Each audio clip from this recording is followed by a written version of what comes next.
Here without KD and with Kyrie only playing 20 games in the regular season. In the playoffs, they faced the Toronto Raptors and got swept in 4 games. Karis LeVert led the team in scoring. Fast forward to January 21, James Harden joined the Nets via trade in Game 7 against Milwaukee. Durant's shoe just over the line. So his shot sends the game to overtime instead of winning in regulation.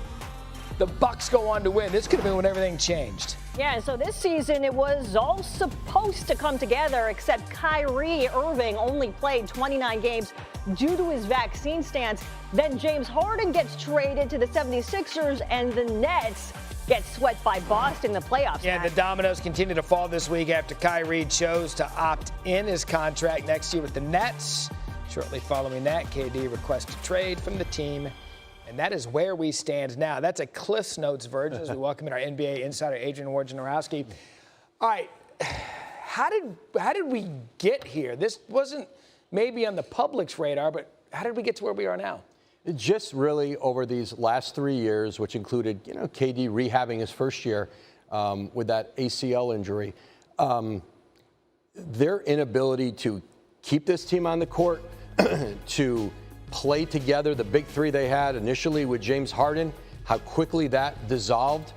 Part of why the Nets traded for James Harden was they thought he was an insurance policy if they couldn't count on Kyrie Irving, that would keep Kevin Durant, that would get him to sign the extension. He did, and all of a sudden it unravels.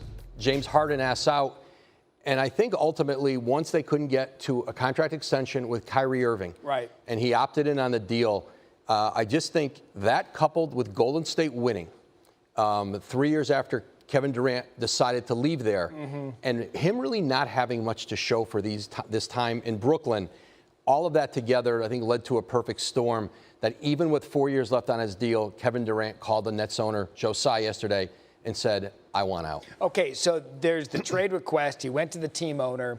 Sometimes team owners can say, that's fine, but you're going to be here. Is this a situation where we believe that the Nets will acquiesce to this request? The Nets are working actively to trade Kevin Durant. And I think, they went through it with James Harden. If a player doesn't want to be here, especially of that caliber, it is just too disruptive to the environment to think you can go forward with it.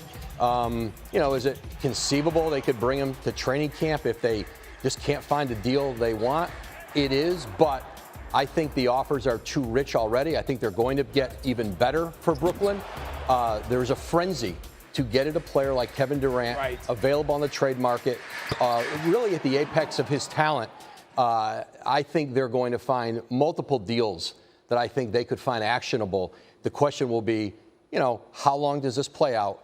And I think there's a lot of creativity going on around the league, teams trying to find third or fourth teams already to figure out to get the Nets the kind of assets they would need to do a deal for KD. So many factors at play. One final question, because I'm fascinated by this.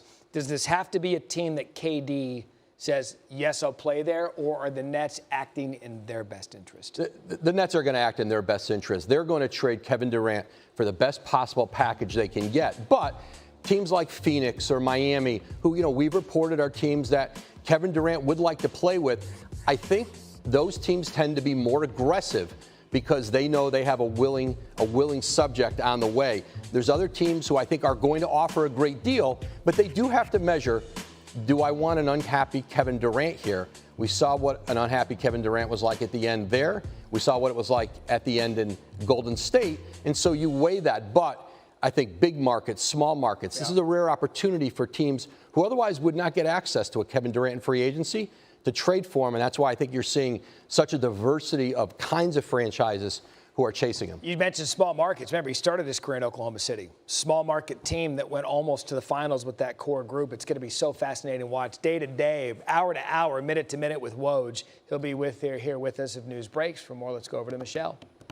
All right, Matt, one more thing that further complicates a Kevin Durant trade is this list of players who cannot be traded for Durant.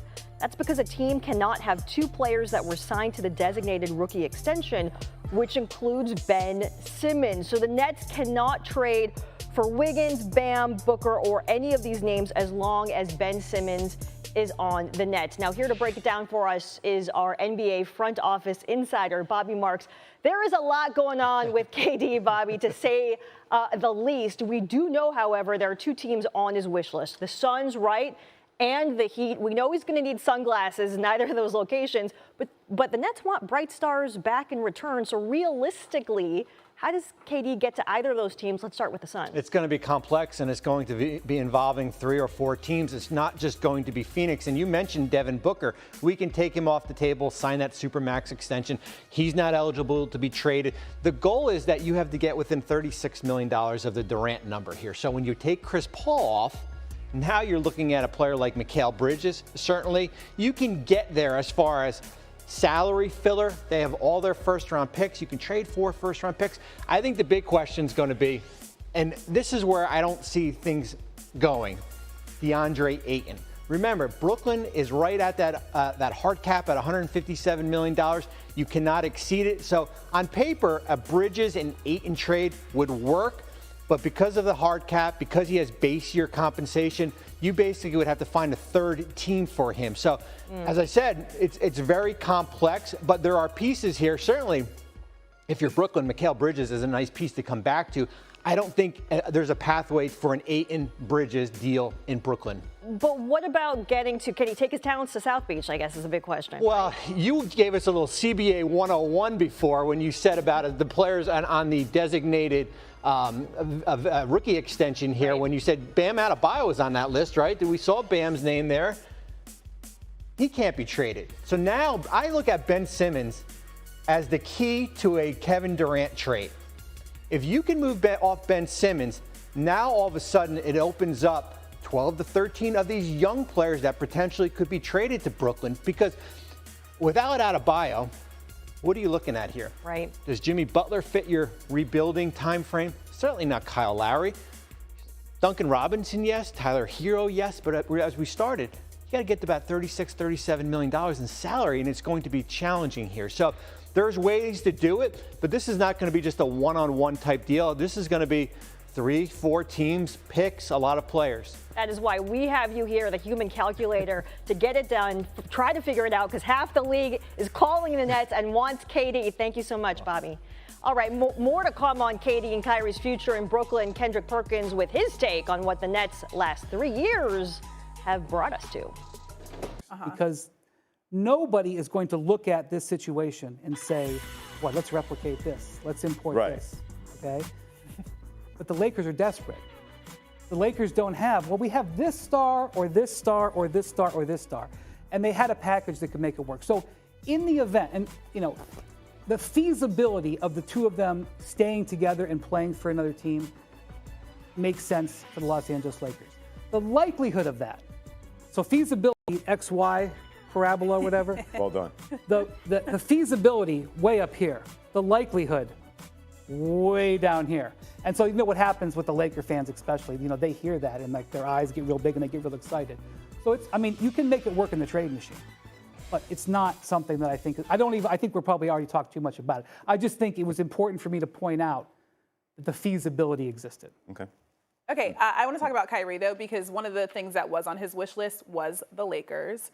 If Kyrie goes to LA, does that make LA a title contender? I mean, he's a top 5 player in the NBA, and I know that we can put all of this other stuff aside, and it's kind of hard to do that when you are talking about Kyrie Irving and all that comes with him, because you don't know what he's going to do on a day-to-day basis. But does he make the Lakers title contenders? There's too many other question marks for me with this roster in order to go all in on that. And if I'm thinking if Kyrie Irving gets to LA, I think we said this earlier this week, what happens to Russ? Isn't he being traded somewhere else? Like, when we're talking about the feasibility of those two playing together somewhere, Kyrie Irving and Kevin Durant, and you think about the Lakers, aren't you also thinking that Anthony Davis is out and Russell Westbrook's out and both of those guys are going to the Brooklyn Nets because you're swapping because of the salaries? Like, I don't think the roster, let the turmoil of like what would happen on the court and in the locker room aside, I don't know if that roster is good enough because there's no depth beyond that. We're already spent way too much time trying to talk myself into this. The reason is because if the Brooklyn Nets want a star, that's how you would get a star in Anthony Davis. Forget about Russell Westbrook. That's not relevant. That would just be ballast in a trade. But again, we're talking about it too much. Okay. He doesn't. I don't think Kyrie, at this point of his career, makes anybody a title team based on previous events. I know he's a gifted playmaker, and I don't know if he's a top 5 player. I got 7 players right now: Giannis, Steph, KD, LeBron, Jokic, Embiid. I take over Kyrie Irving, that are less of a pain in the you-know-what than that guy from that standpoint. So I don't think he makes anybody a title team because everything that comes with him. Kyrie Irving is a very special talent. The problem is that he believes his special talents will override everything else, or you're supposed to placate him. Well, how did that work in Boston? How did that work in Cleveland? How did that work in Brooklyn, where it became a colossal failure? So if you bring in Kyrie Irving and you have to clearly understand that you have to do these things, that leads to not being a title team. Well, this is the problem, Freddie. First off, he makes $36 million. It's hard to trade for a player who makes $36 million. Secondly, the Nets don't know what they're trading Kevin Durant for. They may not want to do a trade with Kyrie Irving that's going to take on money, right? Because you may take on a bunch of money when you do a Kevin Durant trade. You don't know what your books are going to look like. Okay. And then Kyrie wanted to be in Brooklyn. Look at the way he treated the dudes across the river there. What happens if he gets traded to a place he doesn't want to be this year? So, like, his value in a trade is just very low. Difficulty to trade for him, very high. Again, we're looking at the crossover there. It's a very narrow thing. And when you run that simulation over and over, you keep getting Lakers. And so, but also, the Nets have no interest in accommodating